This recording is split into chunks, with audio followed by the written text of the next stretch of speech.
Welcome to another deep dive. Today, we're going to be tackling something pretty relevant, I think. Oh, yeah. Yeah. How AI is shaping the future of information networks. That's a big one. It is.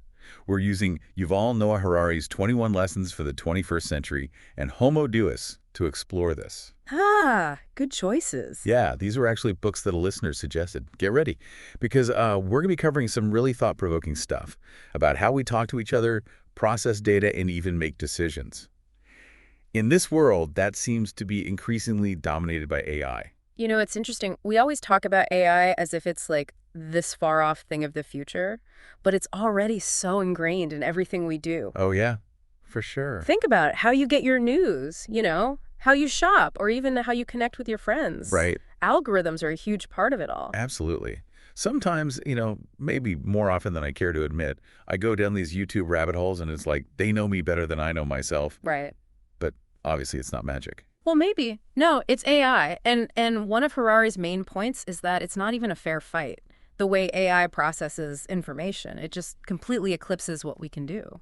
Well, yeah, think about AlphaZero, right? That chess AI. Yeah. Went from knowing nothing about the game to being a grandmaster in just 4 hours. It's crazy. 4 hours. It's just insane. It's like AI is operating on a completely different timescale than us. I like that. That's a great way to put it, yeah. And it's not even just about speed, what we think of as human intuition, that spark of creative insight. It's really just our brain recognizing patterns on a biochemical level. Huh. And AI can do that too, but to the nth degree. On a scale we can't even really grasp. So you're saying Okay. those gut feelings, when we just know something, it's really just our brains crunching these super complex algorithms. Is that kind of what Harari means by biochemical algorithm? Yeah, exactly. Think about it. Like when a song gets stuck in your head, or when a smell brings back a specific memory, those are your biochemical algorithms in action. And AI, it can tap into those same patterns. Yeah. But with all the data in the world at its disposal and the processing power to analyze it instantly. So then, if it can basically outthink us in so many ways, does that mean we're all headed for obsolescence? Harari even uses the term useless class. That's kind of a scary thought, isn't it? It is, yeah. But I don't think it's about us becoming useless per se. It's more about us needing to adapt. Think about it. We've moved from farms to factories to service jobs, right? Right. Each time needing to retrain and learn new skills. Yeah. But now imagine an AI that can master any task in a few hours. How do you even keep up with that? Yeah. It's like this treadmill that just gets faster and faster. Even if you can keep up with it, where are you even going? Exactly. And that's the thing. It's not enough to just train for the jobs we have today. We need to be thinking about what skills will even matter In an AI world. Exactly. Yeah. So it's not just about coding or knowing how to operate a robot. It's about these uniquely human abilities that AI, at least right now, can't quite grasp. Right. Things like creativity, critical thinking, emotional intelligence, and being able to connect with other people on a deep level. Those are the things that will really set us apart in a world run by AI. So we're at this crossroads almost. We can either be these passive consumers of information that's been curated for us by AI, or we can help shape the future of information networks ourselves. Yeah. But how do we actually do that? What can we do as individuals to influence something so big? Well, this is where Harari's emphasis on developing human consciousness comes in. He says there's a difference between the brain, which is like a physical network, and the mind, which is subjective experience. We need to really understand how our minds work, how those biochemical algorithms are influenced, and how to make choices that are truly our own. So it's not enough to just be tech savvy. You got to be mentally savvy too. You need to be able to spot when an algorithm is trying to manipulate you, or when you're letting AI make decisions that you should be making for yourself. Yes, exactly. And that means having a level of self-awareness and critical thinking that goes beyond what we usually learn in school. Yeah. We don't just need to know how AI works. We need to know how it affects us. Our emotions, our values, our sense of self. That's deep. It's like AI is making us confront what it means to be human in a world that's being increasingly shaped by technology. It is. And I think it's a challenge, but it's also an amazing opportunity. Yeah. If we can understand AI's strengths and limitations, then we can use it to do good things. Right. While, guarding against potential pitfalls. Which brings us to another point. Harari brings up the potential for AI to manipulate us in ways we don't even realize. Are we talking about like those targeted ads that seem to know exactly what I'm thinking about buying?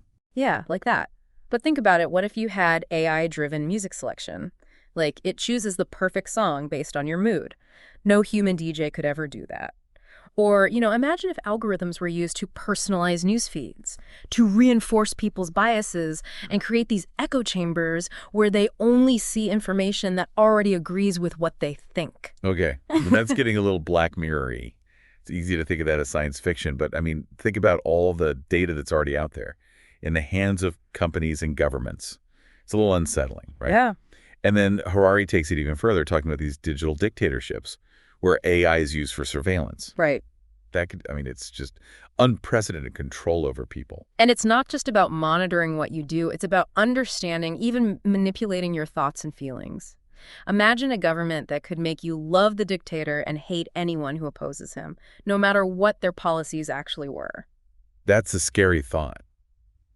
But, like, is that really something we need to worry about? I mean, is that realistic? I don't think it's a guarantee. Okay. But it's definitely a possibility. And one we need to be aware of.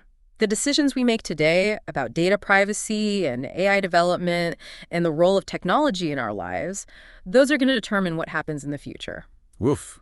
This is heavy stuff. Yeah. We've gone from chess playing its eye to, like, digital dictatorships. Maybe we need to take a breather and, like, shift gears a bit. Okay. What are some more real-world examples of how AI is changing things, like, right now? Okay, well, in 21 Lessons, Harari talks about how algorithms are even influencing things like choosing a romantic partner. Wait, what? Is this like some super advanced Tinder where AI is playing matchmaker? It's not just about, like, finding someone with similar interests, though. It's about AI understanding our deepest desires and our vulnerabilities better than we do. Okay. Harari suggests that, algorithms could look at our biometric data like heart rate, facial expressions, even brain activity to predict who we'll find attractive and even compatible in the long run. So it's like AI is reading our minds, like our subconscious desires, things we might not even be aware of ourselves. That's amazing, but also kind of freaky. Right. I mean, what happens to free will if algorithms are making these huge life decisions for us, like what to study, where to work, who to marry? That's a great question, and it's one we're going to explore further as we continue this deep dive. Okay. But, for now, I think it's important to remember that AI is ultimately a tool. Okay. Like any tool, it can be used for good or bad. Right. The key is, being aware of its potential and making conscious choices about how we use it in our lives. Yeah. It's easy to get caught up in all the hype or the fear about AI, but ultimately, we're the ones who decide what happens. It's not like we're just watching this all happen. Yeah. We're a part of this technological revolution. Absolutely. And the more we know, the better decisions we can make about the role AI plays in our lives and the future of information networks. And that leads us to another crucial point, that Harari makes the potential for AI to manipulate us in ways we might not even be aware of. We're talking about those targeted ads that seem to know exactly what I'm thinking about buying. Yeah, that's a simple example. But imagine AI-driven music selection. Like, it chooses the perfect song based on your emotional state, something no human DJ could ever truly replicate. Or think about algorithms personalizing news feeds to, like, reinforce people's biases, creating these echo chambers where all they see is information that confirms what they already believe. Okay, see, now this is where it starts to feel a little Black Mirror-ish. Like, I know it's easy to dismiss that as just, science fiction. But when you think about the amount of data that companies and governments already have access to, it does make you wonder, right? It does. And Harari goes even further, doesn't he? He talks about these digital dictatorships. Right, yeah. Where AI surveillance could lead to, like, an unprecedented level of control over entire populations. It's not even just about monitoring what people do. It's about understanding, maybe even manipulating their thoughts and feelings. Imagine, a regime that can make you love the dictator and hate anyone who disagrees with him, no matter what their actual policies were. That's a chilling thought. But, Right. like, are we really at risk of something like that happening? Well, it's not a sure thing, but it's definitely a possibility we need to be aware of. The decisions we make today about data privacy, AI development, the role of technology in our lives are going to determine what happens in the future. Wow, this is a lot to process. We went from chess playing AI to digital dictatorships. We need to maybe shift gears again a little bit. Okay, sure.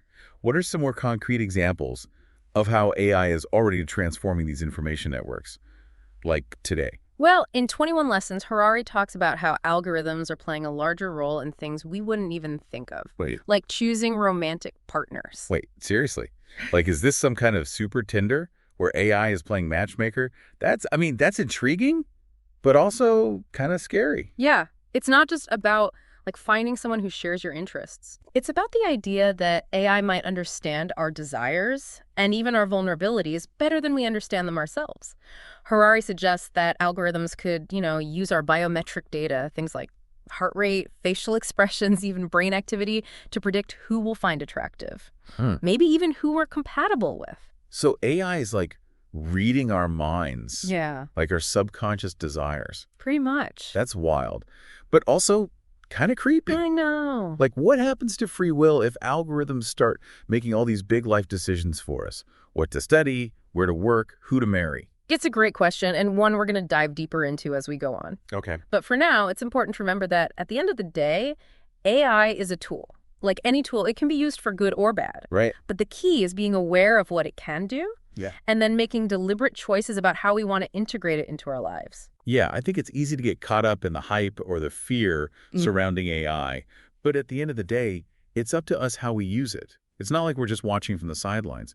We're active participants in this whole technological revolution. Absolutely. And the more informed we are, the better decisions we can make about the role of AI in our lives and in the future of these information networks. Right. Okay, so let's get into Harari's argument about the job market. I mean, he says AI could reshape the whole thing, right? Right, yeah. In Homo Deus, he talks about this idea of data religion.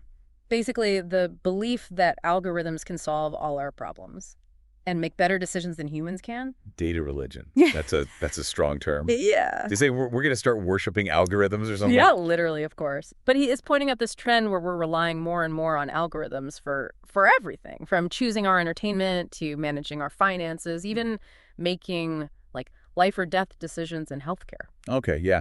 I mean, I definitely rely on algorithms more than I'd like to admit. Right, it's everywhere. But what does this data religion have to do with jobs? So Harari argues that as AI gets more sophisticated, it's inevitably going to take over many tasks that humans do now. Okay. And this will lead to, a lot of people losing their jobs. But it's not just about job losses. It's about potentially eroding human agency and expertise. So it's not just blue-collar jobs being replaced by robots. It's white-collar jobs being replaced by algorithms. Exactly. Think about, law, medicine, finance, even creative fields like music and art.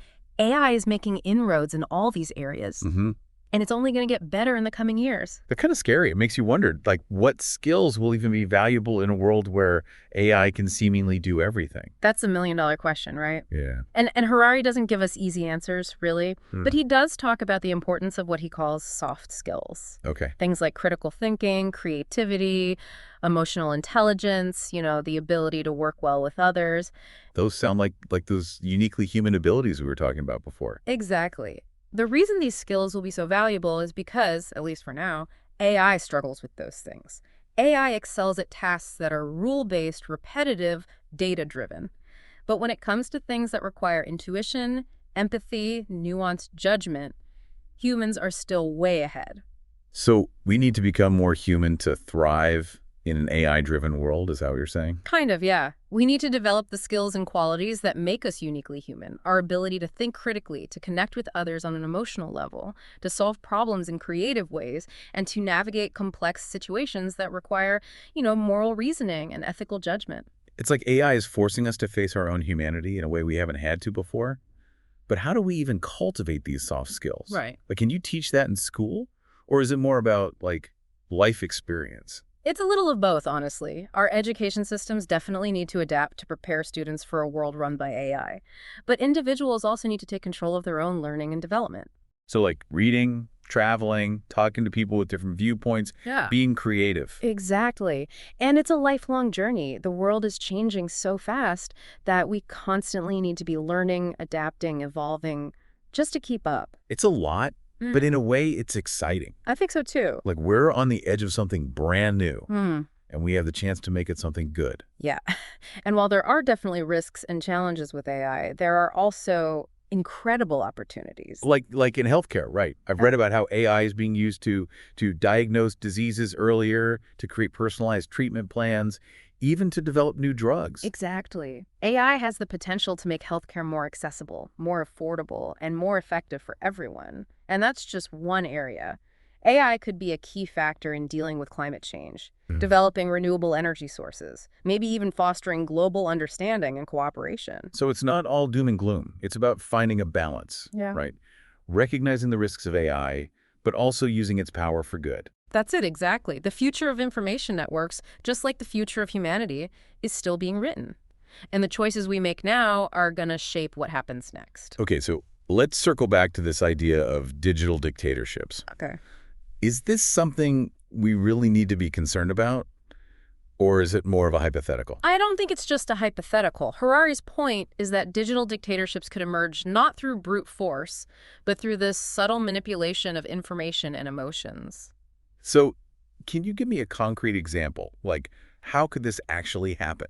Imagine a government using AI to, completely control what information people have access to, Okay. censoring opposing viewpoints, flooding social media with propaganda that just reinforces the dictator's message.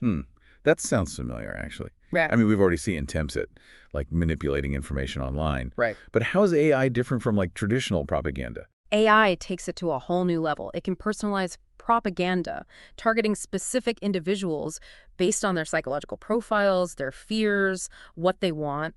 It can even create deepfakes, videos that are indistinguishable from real life. So you can't even tell what's real and what's fake anymore. It's like living in a world where you can't even trust what you see and hear.